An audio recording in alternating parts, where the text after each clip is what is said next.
first statement. Go ahead. All right, first statement. I didn't know you. I had never met you, and I wanted to do a reading at my agency. Yes. And it was a play. Yes. Do you remember the name of it? Was it Odette? You don't remember? I don't remember if you I don't either.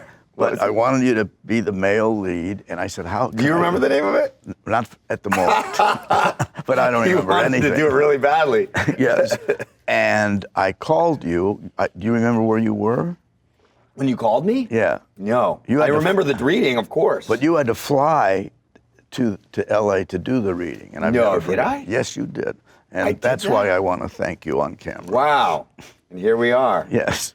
Well, I want to thank you, man. You're one of my heroes and models, and the characters you've done have influenced me like endlessly. So, thank you. The thing is that it would be part of a group show. Bard faculty. Group show now. That's essentially an insult. I think Hilma's angry because I voted against her chairmanship. Tell Hilma no. Well, Hilma hasn't offered it yet. When she does, tell her no. Okay, well, we're here. I want to talk to you about 5 million of your movies, but the first one we'll talk about is the Meyerowitz Stories. Yes. So how did that come about? I didn't know Noah, and I was going to pass on it. Really? Well, it was 174 pages. You're just like, I don't have the time to read that. And Yeah, he's like an old dying man, so why? I don't want to do that. You don't want to play the dying man? for 174 pages. I don't want to play the dying guys yet. Right. And my son Jake said, "Are you crazy?" He did Squid and the Whale, which I had seen, so we Which met. I loved. Oh, Yeah. it is good. Incredible. Yeah. And we found out we had a lot of meetings. He loved to have meetings on the script. We would read all the parts together. But he and I found out And we did had you like that? Like, Yes. have you changed? Because I take it, like we were talking earlier, like your character in Tootsie, Yes. before he goes on the soap, dressed as a woman, Yes. he's doing acting classes in his apartment, and he's known, his agent, played by Sidney Pollack, says, "Look, I can't get you any jobs. You're so difficult, and Right. and it's not like a guy that's difficult for any other reason than he wants to do the best job. He's the devoted actor." Yes. I always read that as like, that's how you were. Yes. It was So somewhat. you must love sitting down with Noah Baumbach and like. Loved it. Yeah, Loved it. Because just we don't digging get rehearsal in film. You right. do on the stage. Okay, so I have I think a slight connection to the Meyerowitz Stories. I'm not in it, but. You read for my part? No, yeah, exactly. No, I took a class. I got a degree from Brooklyn College in fiction writing. Noah Baumbach's father, Jonathan Baumbach, is a novelist, and he was my teacher. Wow. And I think it's pretty well known. The Jeff Daniels part in Squid and the Whale Right. is based on his father, Jonathan Yes. Baumbach. And when I watched Meyerowitz Stories, I was like, I think whether he's going out there saying it or not, I think your character, even though he's a sculptor, not a novelist, is also inspired by his father, Jonathan Baumbach. And Did he talk about that? Or? yes, and Yeah. mine. There were many similarities between our fathers and about our upbringing. Right. But it was his grandfather that was the sculptor. So he Oh, really? Yes. I kind of read the Meyerowitz Stories as like kind of unofficial sequel to the Squid and the Whale, where Yes. dealing with parents and that kind of thing. And I said to him, "How can you do this? Your parents are alive. I can see you being critical of your parents after they passed away." But he says, knowing Jonathan, though, I think he's You're probably right. thought, yeah, it's cool. Yes, yes, you're right. Show the warts and everything. yes, Yeah. he likes it. And then I remember you talking about your own father, like when you did Death of a Salesman, you invited your father to come see it, and And he was a failed salesman. right? I What was did he doing say him. after? He's like, He came backstage. I was very nervous because I was really inspired by his cynicism and negativity because he never made it to the way he wanted to. And I said, "Dad, what'd you think of it?" Very nervous. And he said, "Boy, that guy's some loser." and what'd you say? I said, "Yeah, you're right." Yeah, oh, But he had no man. idea that it was, Wow, and And you were neighbors with Arthur Miller. You Yes. kind of lived in the same area. Yes. And so you would talk to him about that, and that was also sort of, what would he say? It was inspired by his father? It's a Father theme here. Yes, it's amazing. Well, we'll talk about yours. Okay. It's amazing because Arthur, I didn't know it when we bought the house in Connecticut, but he lived 5 minutes away. He showed me that was a carpenter, and he showed me the little house he built where he wrote Salesman. And Right. But didn't he do that, like, after he became successful? It was almost like an Andy Kaufman move of going back, and after Andy Kaufman was successful, he went back and worked at Jerry's Deli. Like, Miller went back and started becoming a carpenter because he didn't want to get caught up in. that I didn't know. Yeah. I know he did All My Sons before he did Salesman. Oh yeah. I think it was after All My Yes. Sons became this hit. What I find interesting about Salesman is that he couldn't get it produced because producers and people like that had money, didn't want to do a play that had the word death in it. And they said, you're giving it away. People that come into the theater know they're going to watch the death of a salesman. And he said, that's the idea. We were sort of worried about that. To bring it back to my movie, we were sort of worried about Please that do. with the title of my movie, The Disaster Artist. Why? Because we didn't want to show the hand of that this is a disaster. I don't know. It was sort of it was a fine line we had to walk on that movie because it's a guy who is trying as hard as all of us. I mean, that's the thing I was so attracted to, is that even though the movie he makes is so ridiculous, and it's a real movie, The Room, he underneath is the same as you and me. That, the young Dustin in New York struggling for what, 10 years? I mean, you did graduate when you were 30? Yeah. You know what I mean? That's a long time Yes. to struggle Yes. to get your break. I was on TV show, and I was like, no, I interviewed J.J. Abrams. He has he's a little talking head at the beginning of my movie, right? And I was Yes. like, what's your Hollywood struggle story? And he's like, well, I always feel bad when I say it because I sold my script, when I was still in college, and then I came out here and I worked. And I'm thinking, I'm interviewing, you jerk, you had it so easy. And then I realized, oh yeah, I was on Freaks and Geeks with Judd Apatow when I was 20. Right. But How did you get it? I just auditioned. Did you improvise? Yeah. I mean, they were so smart on that show because they had a script and it was an awesome script.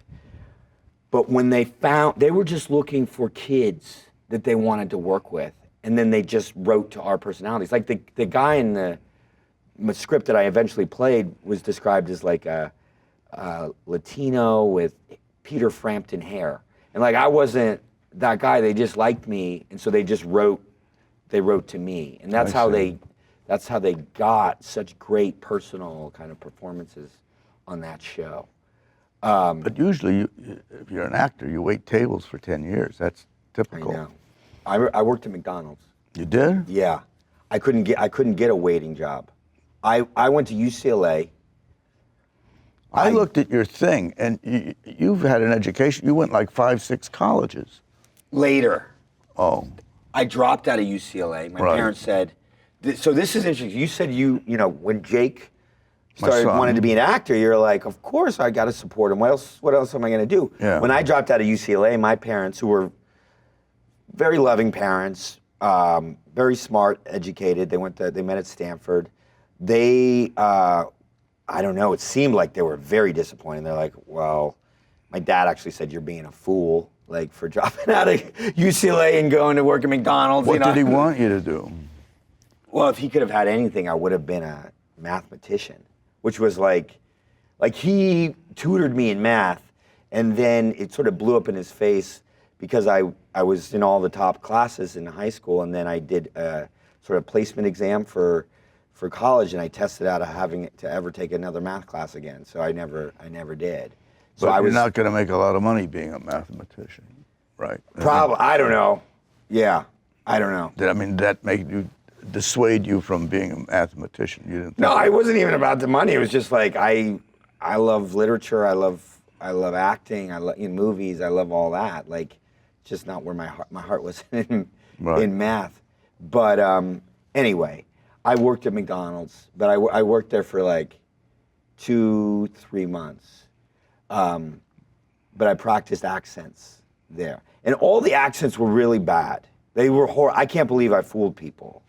But there was one that I did. Is that the one? The Brooklynese one that was the longest lasting. Like, I took a girl out on a date and kept the whole thing up, and we went to see Titanic, and I was like, hey, that's great, that Leo guy, he's awesome. And then I had to break it to her. She would call the house, and I wouldn't answer in the accent. She'd be like, James? I was, hey, what's going on?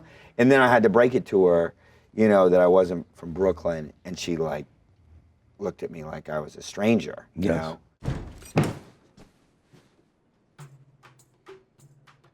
What is line? I did not hit her. It's not true. It's bullshit. I did not hit her. I did not. Oh, hi, Mark. You struggled for 30, until you were 30. That's when you got to graduate. You were doing started plays, studying when I was like 17. I started studying then. And then 30, Yes. when you got your big break. Yes. How did you keep it up? Did you feel, like people just don't get it? Like, how did you keep that motivation? I mean, because it's actually pretty close to the experience that my guy, went through, where he got so many no's. It's even the advice, that your character in Tootsie kind of gives to the acting class. Yes. Like, you're going to get a lot of rejection. Yes. And you got to keep going. Like, how did you do that? Well, I had read, I like William Saroyan, the writer, and I had read something, I had read his plays when I was like 22, and he said one line talking about his work, and he said, they asked him, why do you write? And he says, because it's the only way I choose to survive. And that literally was like in front of me going through, rejection year after year. But I think what's interesting is that after I finished The Graduate, I'm living in New York, we shot it in LA, I go back to New York and I start going for auditions, and they're gonna cut me into being a star, right? And I'm going for auditions, and after, a sentence or two, thank you. So I'm a failure in their eyes until this movie comes out. And actors should know that your auditions have nothing to do with talent. I think they kind of have an idea what they want just when you come through the door. Right. But then, okay, so then let me ask you this.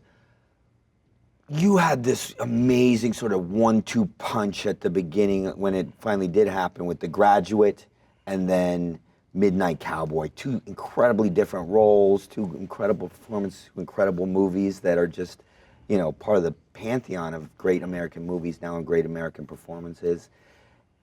When you're at that point, then like, how do you go forward from there? Like, it must have been a lot of pressure, and I know you turned a lot of things down. Like, how do you go forward as an artist after that?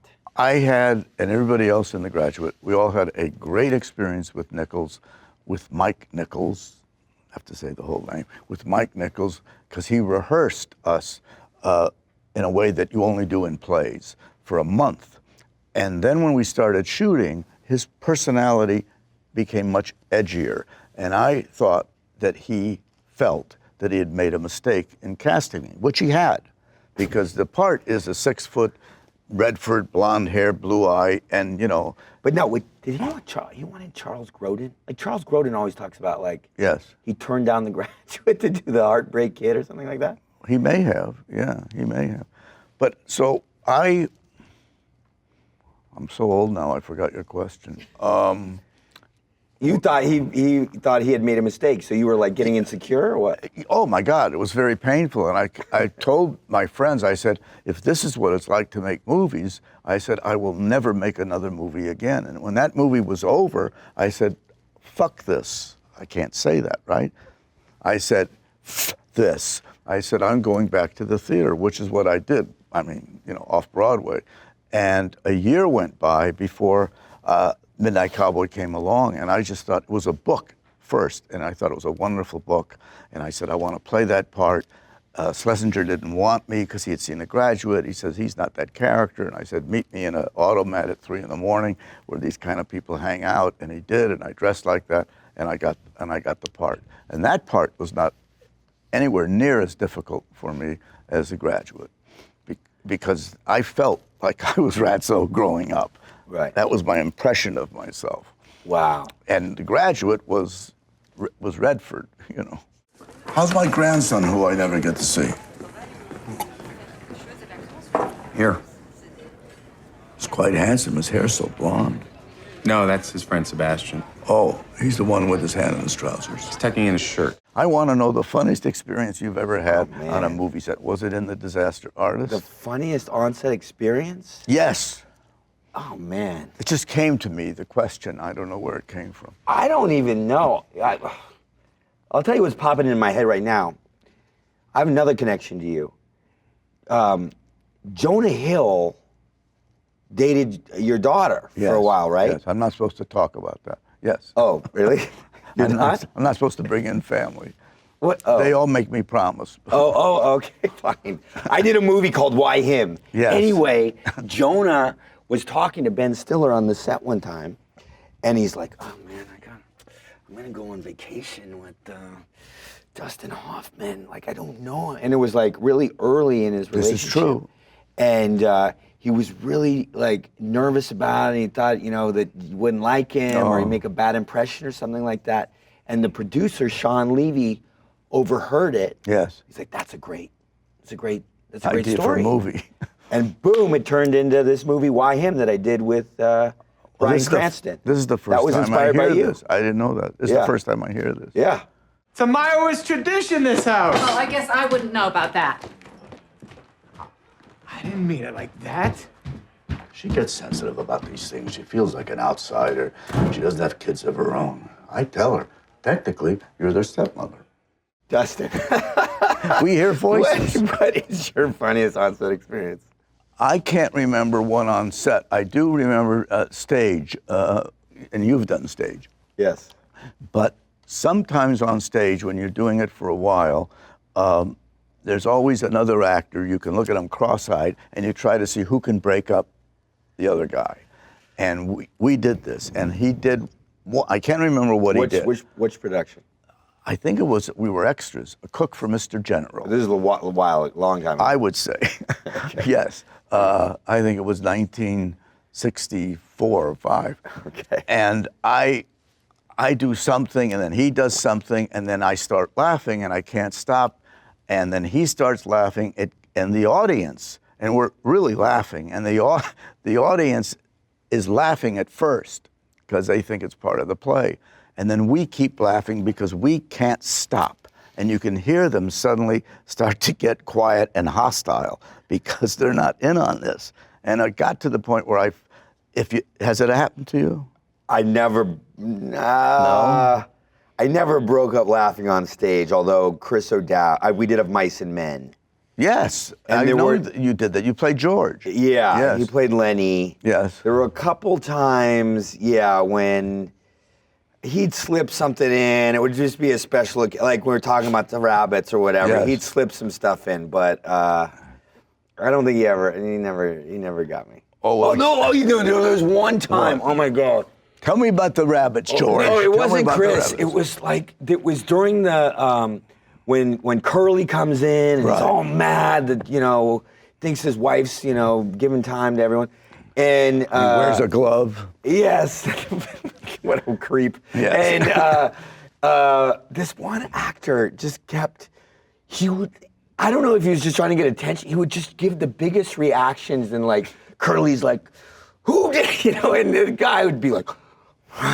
The biggest reactions, Yes. and everybody, we would just know, like, oh, watch out, he's doing the, and we just Right. all do it. And then after a while, we just could not hold it together. And Curly is coming in hot.